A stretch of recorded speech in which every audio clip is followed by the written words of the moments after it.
आज हम ज्योमेट्री के बारे में चर्चा करेंगे। स्टार्ट करते हैं एक बिंदु से।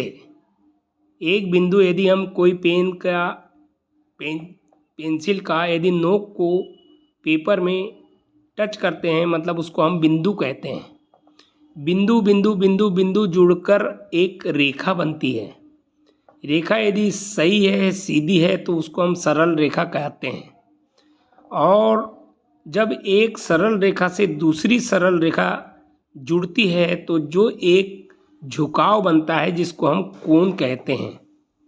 इसका अर्थ ये हुआ कि दो रेखाओं के आपस में जुड़ने से कोण बनता है।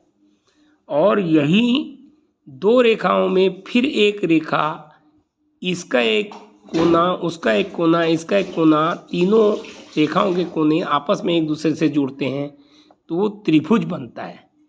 तो कोण के बारे में हम सबसे पहले समझते हैं कि यदि नाप के आधार पर कोण को यदि लेते हैं तो एक होता है न्यून कोण, मतलब आधार वाली रेखा और ऊपर से उसके एक छोर में मिलने वाली रेखा जब जुड़ती है तो एक कोण को तैयार करता है।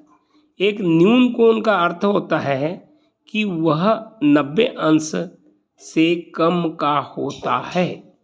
90 अंश का कम होता है, उसको हम न्यून कोण कहते हैं। और यदि 90 अंश का रहता है तो उसको समकोण कहते हैं।